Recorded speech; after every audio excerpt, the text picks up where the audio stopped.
So, Renato, is the Trump administration doing everything it can to prosecute the Minnesota murderer? It's complicated. I'm Renato Mariotti. I'm a former federal prosecutor, a practicing lawyer, and a legal analyst. And I'm Asha Rangappa. I teach national security law at Yale University. I'm a former FBI special agent, and I'm a legal and national security analyst. And we're here to help you understand topics that can't be boiled down into a soundbite or a skit.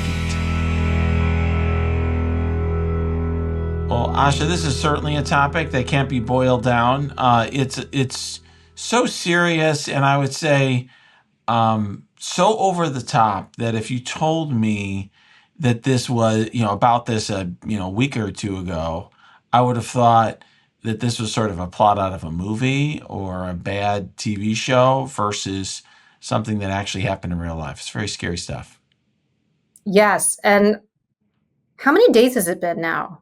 I mean, we're recording this on a Wednesday afternoon. Did it happen over the weekend? It feels like Yes, it just kind of. 4 days. 4 days ago, this Yeah. was June 14th, I believe, is when the murders happened in the state of Minnesota that we're talking about here of Vance Belter, a apparent right-wing zealot who wanted to target Democratic lawmakers in that state. In a state, by the way, in which there was essentially an evenly divided legislature. And so his decision to target state legislators who are Democrats in that state was calculated. It was calculated to achieve a result, which is, I think, very scary and has scared a lot of people. We'll talk more about that later. I think as a starting point, though, this investigation prosecution has raised a lot of questions, more than it ordinarily would. I think when there are brutal murders, horrific crimes, typically what we're doing is trying to, in many ways, root for law enforcement to find the person who perpetrated them. We always, I think, assume that law enforcement will do everything possible to prosecute that person. I know, when there was a mass shooting close in Highland Park near where I live, of course, it was a combined effort, and no one even seriously questioned that everything possible will be done to prosecute the murderer. Here, though, given the circumstances we're in with the Trump administration, who has pardoned violent insurrectionists who caused deaths, I think there's a lot of questions about and concerns that people have regarding the investigation and prosecution of this particular murderer. Yeah, when we started to see that the federal prosecutors were going to be involved, I kind of just had this realization of how much things have changed. Yeah. Because all of a sudden these questions are coming up, and it's sort of like, well, who's going to do the prosecution? Like, let me run and go find, this for me and for you, you're a former federal prosecutor. For me as an FBI agent, I know there are a lot of people who have, aren't always on board with law enforcement and prosecutors. But I think in general, I feel like there has traditionally been a lot of faith in the Department of Justice when it comes to these things. And I want to highlight also just the brutality of these murders and the subterfuge that took place, right? Because this is someone who owned or worked at a security firm. I think he owned it with his wife, and basically was driving a car that looks like a cop car and was dressed in a uniform that made it look like he was law enforcement, and went up to the door, which and the person who opened it thought he was a police officer, and then he basically shot them in cold blood. Indeed, and just to be clear, he actually identified himself as a police officer when he was knocking on the door, and he then came in to the house, further, held himself out to be a police officer. He was wearing a mask, a flesh-colored mask, to hide his appearance, and that when the victims noticed that there was a mask, and they said, "You're not a police officer." Then he claimed it was a robbery. But there's no question he was holding himself out to be a police officer. In fact, he had a license plate that he had doctored up to say police, a fake looking license plate that if you get close to it looks fake, but from a distance says the word police in big black letters. You would think that meant that he was a police officer. There were sirens on the vehicle. It was a black SUV. It looked like a law enforcement vehicle. And by the way, it was so convincing that there was actually a lawmaker who was saved because local police, when they had heard reports about the first attack, went to her home to provide protection to her. They saw him nearby, and they assumed or believed that was a law enforcement officer. He did not respond when they called out, and they didn't follow up, but which understandable. They were focused on protecting the lawmaker. They saved her life in doing so, but he fooled them at a glance. Yeah, you mean one of the other targets on his list, because he did have a list of people, and he ended up also going to another home of lawmakers and of a lawmaker, and there was someone who was injured. Yes. So we have different sets of victims here. We have a murdered couple. We have victims who were shot but are not murdered. And then we have intended targets, right? People, like I said, the another lawmaker who her life was saved because there was local police knew where Or she in the lived, vicinity. and Yeah. they actually went to her home in a proactive way. So kudos to those officers who did that.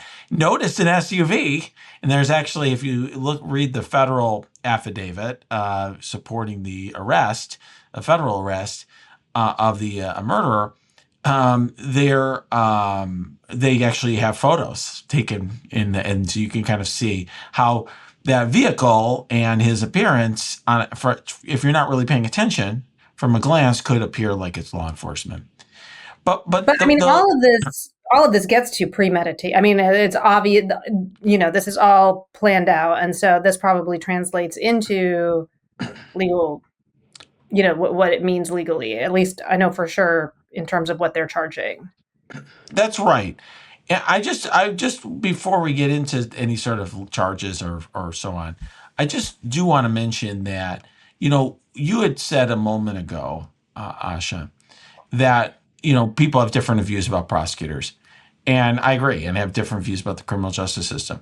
But I think there is a widespread consensus that premeditated murder is something we all condemn, and everyone thinks those people should be completely prosecuted. Mike Lee I don't know, he may make jokes about it. We could talk about that later. But in all seriousness, though, this is the sort of thing no one would think about how the person was charged usually or how they're investigated. Everyone would assume everyone's working together to make that happen. And to just say that, one question here that we can delve into and we can talk about how it usually would work and what the questions are here is, are those charges brought at the federal or state level or both? And how does that work? And that's usually something people don't give a lot of thought about a lot to, because everyone presumes that law enforcement's all working hand in hand to try to ensure that a deadly murderer is going to be behind bars as long as possible. Right. And I think a good case to reference in this context, I mean, it's a little bit, different factual circumstances, but the Derek Chauvin prosecution, which also took place in Minnesota, there was a state prosecution. There was also a federal prosecution. And yeah, I don't think there was any debate or worry that, but I think it's a good template because in that case, the state did go first. That's right. And so let's just talk. I want to sort of, before we get into this specific case, just sort of talk about why there is these sort of dual systems and how they usually work, or they're supposed to work, right? So there's doctrine. It was like one of my well, favorite things to study in Fed Crim. well, it's interesting, right? So usually, even though we think of a lot of times, because there's a lot of TV shows and movies about federal law enforcement, like the FBI and so on, Most law enforcement is at the state and local level, and the police power is generally something that is reserved to the states. The vast majority of crimes that we think about are state crimes. Murder is typically a state crime. Sexual assault and rape and so on is a state crime, not a federal crime, usually. And, I used to, at times, because I unfortunately, was in certain situations, I was a federal prosecutor, but I would joke that if someone tried to murder me, it was a federal crime. But generally speaking, if you're trying to murder people who aren't federal prosecutors, it's a state crime. Okay. Typically, murder is brought as a state charge. So first of all, why do people then, I guess people listening to this might wonder, why do people call for the feds to get involved at all in big cases?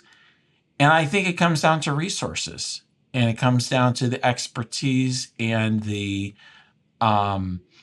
professionalism and the work product of federal law enforcement. I don't know if you shared that view, Asha. I mean, I think that is true. And we've talked about that before in other contexts. Remember back in the old days when we used to talk about the indictment in Georgia and things like that. Right. But sometimes there are also different federal interests that Right. could be implicated. And so, I know people are probably wondering, like, why isn't there double jeopardy if both the state and the federal government were to charge the same crime? And this is the thing that I mentioned before, which is dual sovereignty doctrine, which is the idea that the federal government and the state governments are separate sovereigns. And even if they are charging the same crime, it's not it's not a double jeopardy violation, because they're actually vindicating different interests, and they're kind of operating as completely separate sovereign entities that are vindicating those interests. And so, the federal government, I think here could arguably have an interest in protecting elected lawmakers generally, because that's kind of affects our democratic process. In the Chauvin murder, the federal government also has hate crime legislation that can be utilized in certain cases that are motivated by certain kinds of animus.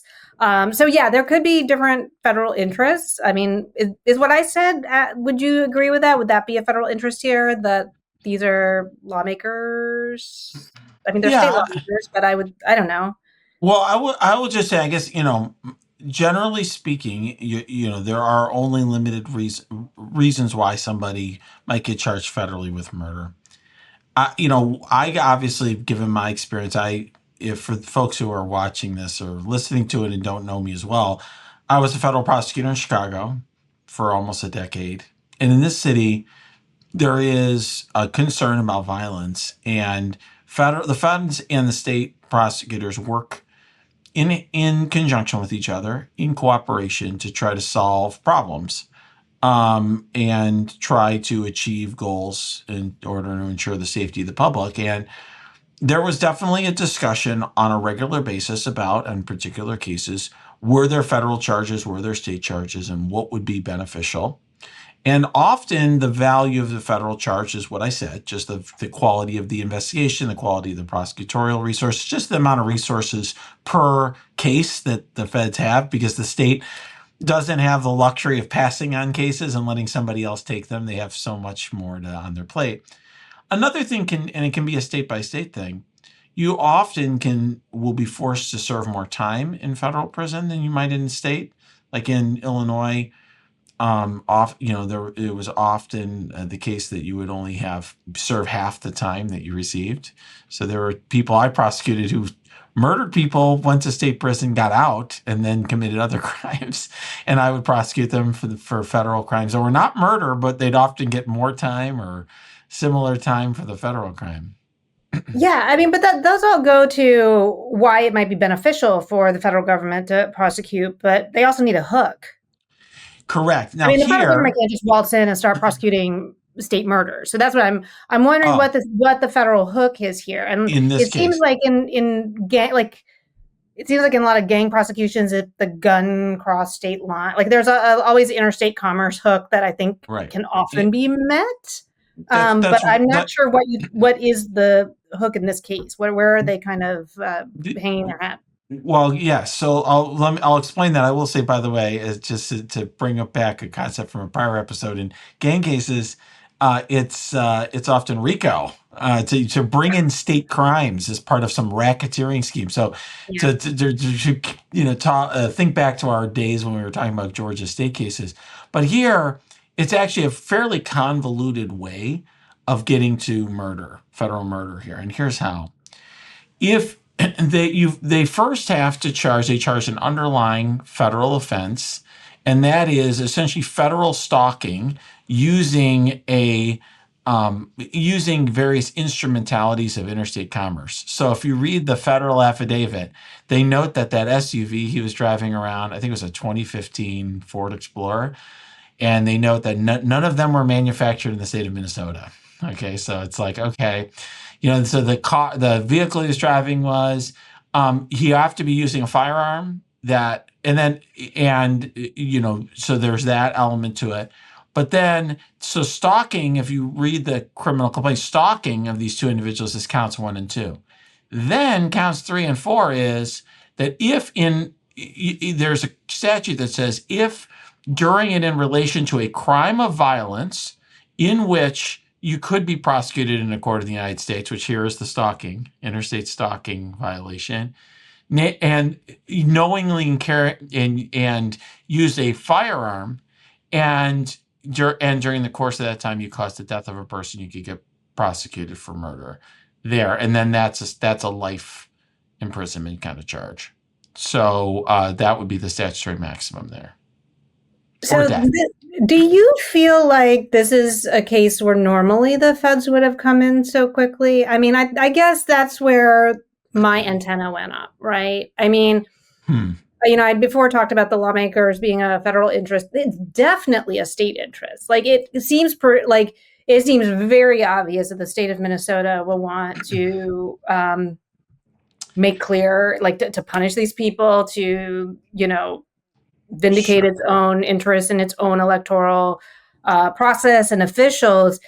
I'm just curious whether you think this is just a normal thing, because it felt like, and I know the Minnesota charging process, particularly for first degree murder, which I guess we'll talk about soon, takes a little longer because they do need to go through a grand jury for that. So, but it felt like, I guess the impression, and I think a lot of people on Blue Sky and stuff had this impression that the feds kind of swept in and were eclipsing the states. But maybe this is the normal course of business and we are all just paranoid that there is something nefarious afoot. By the way, I love that the way you said that. It's like it's like movies and TV shows where the local cops hate the feds. Yeah. So I think it's actually neither of those things, ironically. So this is what I would say. In the ordinary course, if a number of random people were murdered in a low-income neighborhood, would the feds take that case? Probably not. And it's just a sad thing, but the truth.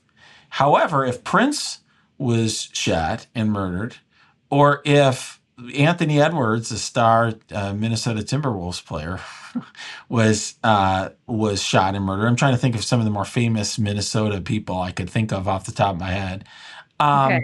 You know what I'm saying? Carlos Correa, star shortstop for the Minnesota Twins, is murdered.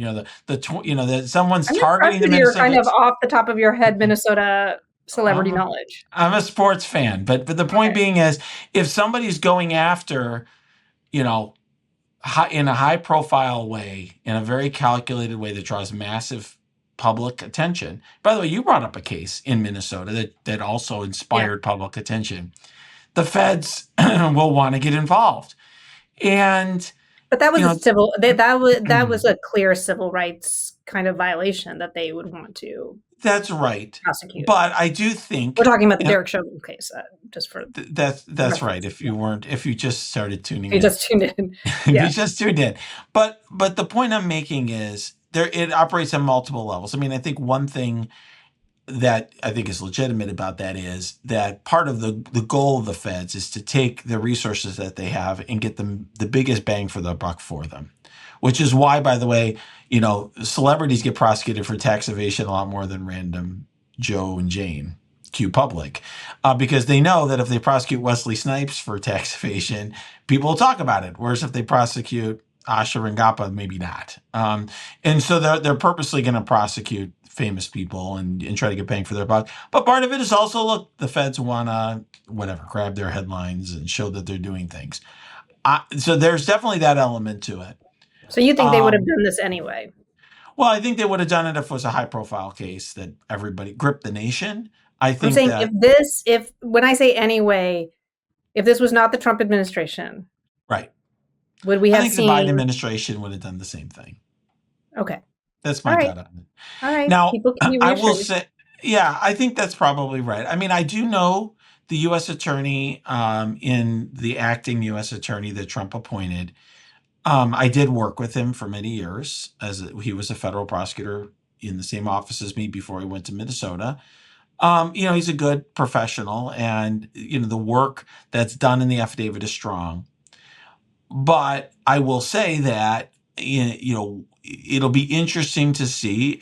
I think there are questions about who should go first, and we can talk about that.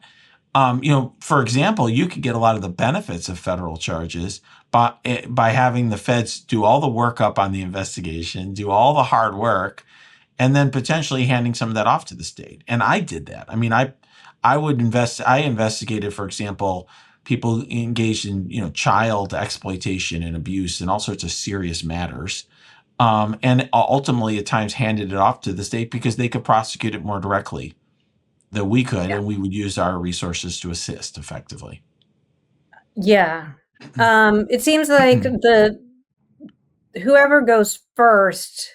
I mean, is there an advantage? I know the prosecutors who go after are going to be locked into whatever the witnesses say, kind of, or however things unfold in the first one. So there is sort of a certain amount of limiting that happens for the second prosecution. On the other hand, I don't believe Minnesota has a death penalty, True. right? Feds do, The and feds the do, and prosecutor apparently made. are pretty gung ho about it. Under I thought that was the big platform of theirs, is that they're Oh making the yeah. death penalty great again, I guess. And my former colleague, Joe Thompson, mentioned it multiple times at the federal press conference. It's Yeah. punishable by life imprisonment or death. It's like, okay. So he was throwing that out there. Yeah. Um, I guess On the other hand, my if they prosecute and win, um, get the death penalty, though I would guess there would be a delay before that was determined. But then does that sort of take the wind out of the sail of this? Like, then why are we doing this? Why would the state prosecution even be necessary? Kind of thing. Like, once you've Mhm. So this is something I've had to deal with in real life on both sides, which is, what do you do when there's someone who's charged in multiple jurisdictions?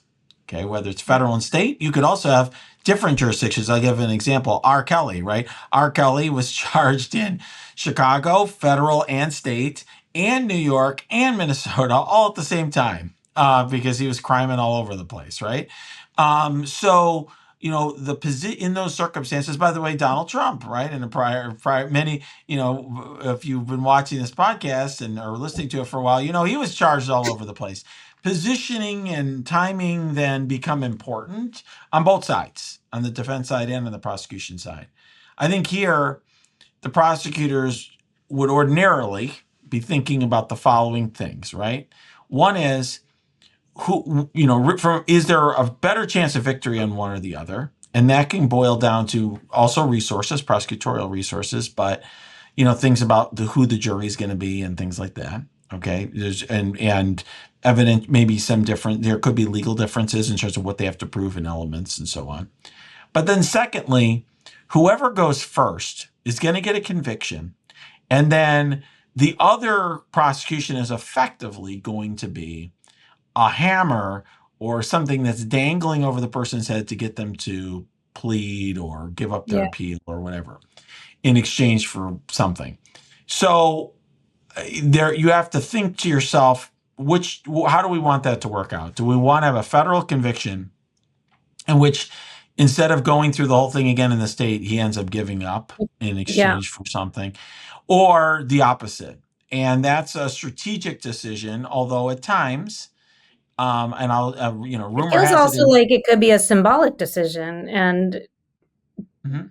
maybe in the case of, for example, with Derek Chauvin,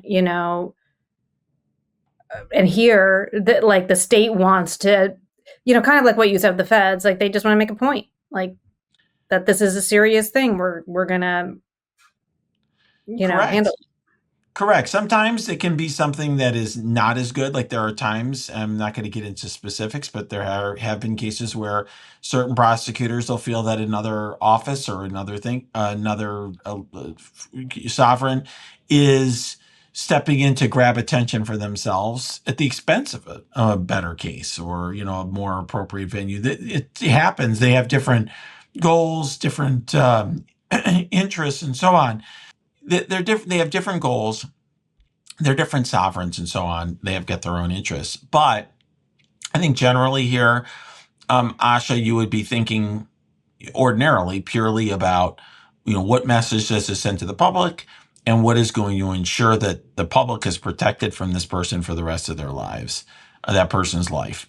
And so, I will say that ordinarily this wouldn't be a concern, but obviously, and I think you've alluded to it a number of times, people are concerned under this administration, given who the president is and what some of his prior actions are, about the feds going first in this instance. Yeah, I think that there's the concern is that, and we're going to talk in the next segment about some of the rhetoric that has been surrounding this, that this is not this, at least politically, is being used at like for disinformation and to amplify partisan divides, and in a lot of ways to suggest that um, this is not as serious as it should, that you know we would normally take it. And I think the concern is that this will translate in, because when we are talking about Pam Bondi's Justice Department, these are people who have been very partisan in the way that they have administered justice.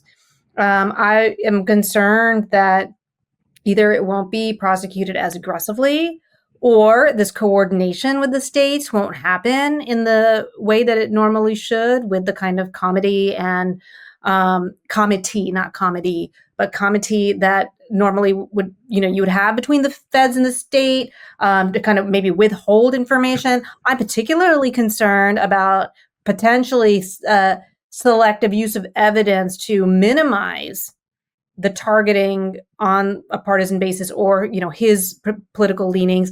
I mean, there's so much there. And of course, the cherry on top in all of this is that because if it's a federal prosecution, it can also be pardoned. And I hate to actually have to worry about this with a brutal double homicide and attempted murder of others. But here we are. Here we are, because we know that violence isn't a bar to the current president exercising his pardon power. That's right. I mean, it's worth noting that people did die in the assault on the Capitol on January 6th. People lost their lives. Trump minimized that. Trump has actually lionized, I would say, or glorified the death of a woman who was storming the Capitol over the deaths of law enforcement officers. And gave her family a settlement. Yeah. As yeah. Yeah, so there are good reasons to be concerned about that. I think a more probable concern, or a concern more likely to come into play, is, as you suggested, how much stress is put on the partisan nature of the targeting of this, which I think is particularly aggravating. I mean, the reality is Yeah. this individual, whoever you're targeting, and being such a premeditated, brutal, cold-blooded crime, this is sort of thing that would receive life imprisonment, I think, no matter what, I would expect. But that is something that the public should know about and be concerned about. And I think that there are legitimate concerns about the normalization of political violence. And that's really, I think, what you're getting to or hitting on, Yeah, Asha, because that's I very think that's important a stuff. great summary. Yeah, you've hit the nail on the head. That's exactly it. And I think those concerns are legitimate. There's no evidence, I would say, based on what I've seen. I mean, watching the press conferences and the looking at all the charging documents and the statements from law enforcement, I don't have any reason to believe that anyone's pulling any punches or doing anything other than, prosecuting the murderer here to the fullest extent of the law. But those are legitimate concerns, and I think the fact that those concerns are front and center, I think speaks to a problem that we have as a country, a deterioration of our institutions. Yeah, it's definitely a time of shifting norms, and it's a little bit a reflection of where we are. That this is the first thing that comes to mind, especially when we see a trusted institution or an institution that would have normally, I think, by most people, been trusted fully in this kind of situation. For sure. Like I said, these questions would not have entered our mind. And that kind of brings us full circle to where we started, which is if there was a brutal murder or premeditated murder of multiple people, the focus would be on finding the murderer, and no one would really be concerned about any lack of effort or diligence in the part of law enforcement in ensuring that that individual was punished to the fullest extent possible. Well, we'll see. I'm sure we'll be monitoring this case as it goes on. Indeed. So, Renato, in the earlier segment, you really hit the nail right on the head where you said what we're worried about is the normalization of political violence. And it's not a worry that's just coming out of nowhere, right? It's not just, oh, because Trump is president, we're worried that the DOJ is going to prosecute it this way. We've seen actual rhetoric that has tried to minimize this crime. And that rhetoric, I mean, we've seen some few problematic statements from Trump, but I think the one that the comments that got the most attention in the aftermath of these murders came from a sitting U.S. Senator, Mike Lee of Utah. That's right. Usually when there's an act of unspeakable violence, there's almost like a copy and paste of what you expect politicians to say on either side of the aisle, right? I condemn this horrific murder. Our thoughts and prayers go out to the family. Let's pray for law enforcement to, find this perpetrator or whatever it might be. We've all heard those 100 times before. Mike Lee, who's a senator from Utah, who, by the way, early in his career was a critic of Donald Trump's, who's turned into, in many ways, a MAGA influencer. Yeah, a troll. Yeah, in many ways, he uses social media. He's got his own based Mike Lee account or whatever that he uses as a troll on formerly Twitter, now X. He posted comments on X essentially suggesting that this is left-wing violence, which on its face is absurd, given that the individual here is not only a registered Republican, but was like deliberately targeting Democrats, Democratic lawmakers to murder them. Yeah. I mean, that I teach about disinformation and misinformation. And it's just one of these things where you can kind of contextualize things any way you want. And from what I understand, I think very early on, like one of the initial reports coming out was that the murderer had no kings flyers or something like that. I don't even know if that's true, but I think like there was some report that came out about that, and then immediately that became the logical leap was, oh, this is a Democrat, and so because I guess he was carrying, like the logic is that he was carrying flyers because he's going to these protests, and then there was another data point about how Governor Walz had appointed him to some bipartisan commission that had like dozens of members that nobody really thinks about, and probably Mike Walz like signs off on recommendations that are given by somebody on his staff, but this became like he's a Walz appointee. And so they just like ran with this. Now, what we know after things have come out is that, as you mentioned, it's not true. And even his neighbors and people who know him have said that he was a very ardent Trump supporter. And this was, him targeting for political reasons, as you mentioned. But that has not stopped the this echo chamber and misinformation, disinformation machine from staying in overdrive. I think Mike Lee's tweet, one of them was "Nightmare on Wall Street" or something like that. It was like Walls. Wall Yep. Street, who with like a photo of this guy taken at the door, ringing the doorbell, and then the other one was, "This is what happens when you cater to Marxists," or something like that. Yeah. I don't know if you saw this, but I did a quick Blue Sky thread because I think that of course, the tweets are despicable on their face.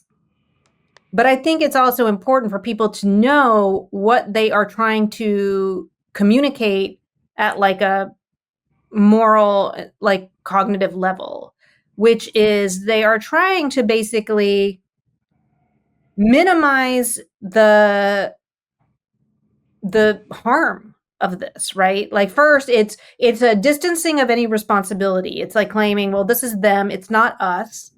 It's the Democrats, it wasn't a Republican. So, in other words, it's excusing you from having to care.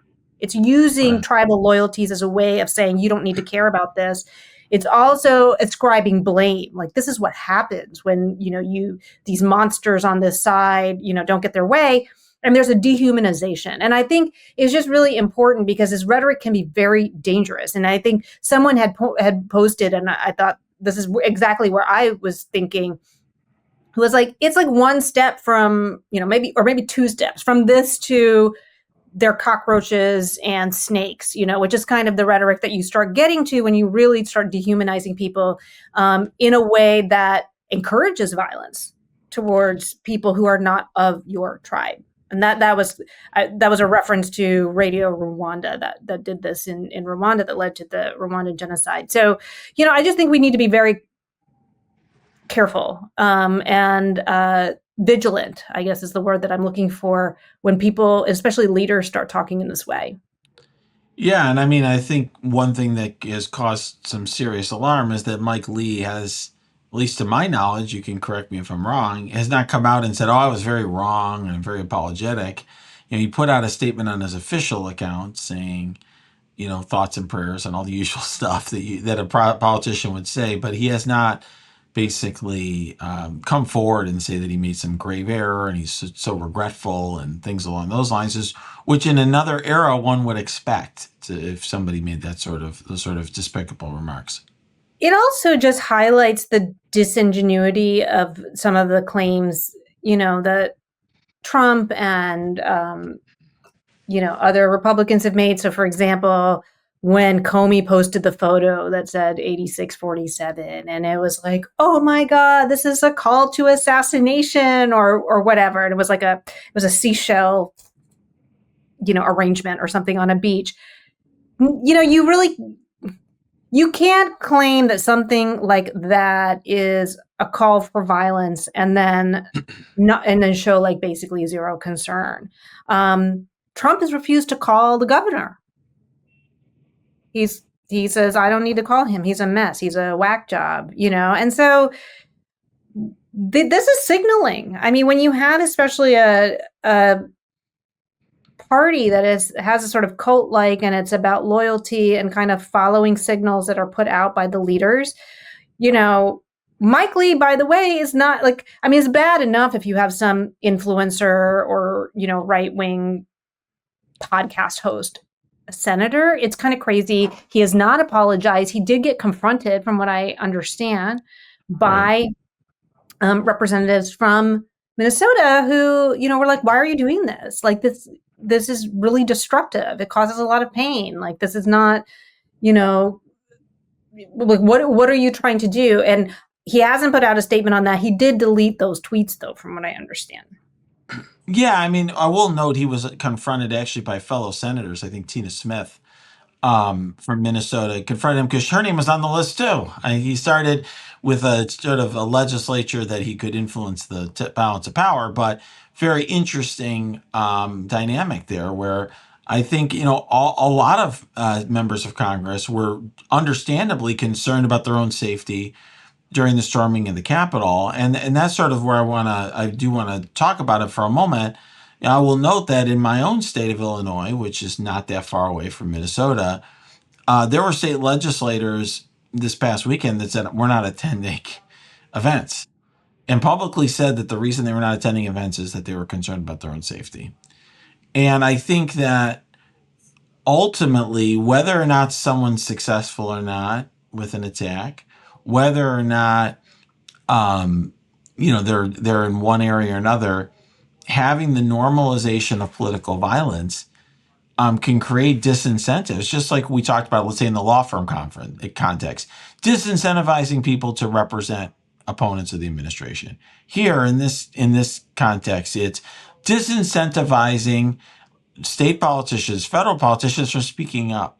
Because if you speak up or you oppose the regime, so to speak, supposedly unrelated actors could come and try to commit violence against you. Well, this was also presumably the fear behind, and I don't know who issued it. I don't know if it came from the governor's office or from local officials, but there was a call put out for people in Minnesota to not go to the No Kings protests that day, because I think it had happened. It was just the night before, and there was a worry but it didn't stop any of the protests. But also, my point is, it has a potential to chill even First Amendment activity by ordinary people. Yeah, and I will just say for anyone who's watching this or listening to this and is critical of the effect it has, whether it's on a protester or on a lawmaker, it is one thing to theoretically understand that someone could harm you. It's another thing to be in a situation where you genuinely are afraid of for your own life. I mean, I have been in situations where people threatened my life when I was and I had to go to protective custody and things like that. It is a serious, life-altering matter when you're in those situations. And obviously, lawmakers in different states, it's not quite the same way. But the bottom line is as this becomes more prevalent, there will be a chilling effect because people understandably don't want to risk their lives just to make a political statement. And that's just the reality of things. And if we care about a democracy in which people's voices are heard, in which a variety of views can be heard, in which we're truly free, then we need to be concerned about the rise in political violence or the normalization of political violence. Yeah, 100%. I was just going to say there's just no place for it in a democracy that, functions and believes in peaceful means of resolving things. And I would hope that that's something that we could all agree on. Yeah, I hope so. So, Asha, I have been watching the NBA Finals. It's taken a turn against the Indiana Pacers. And you probably don't even know what the Pacers are because I have They're from learned Oklahoma. that's the Indiana team, actually. Oh, Um, okay. and that is just the perfect reveal of the fact that maybe you were not entirely forthcoming last week during our pop quiz. Yeah, I was getting some assistance. Yeah, I kind of figured. Um, it I is, came clean right after we finished, and I then you know. got really mad. I was not happy because I thought I had gotten you on that one.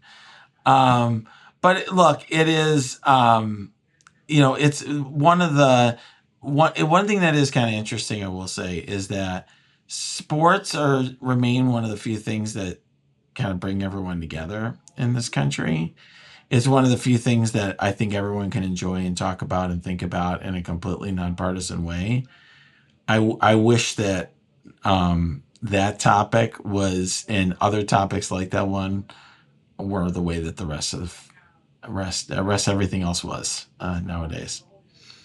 Yeah, no, it's true. I would say sports, I think, I actually teach about this, about areas where people come together across cleavages that ordinarily divide us, right? So, and where those particular divisions don't matter. Sports is one of them, right? I mean, when you're all on the same team, you don't really care who you voted for. You don't care, you know, race and religion and all that stuff. That's not what you're bonded and on the same team, and rooting for your team.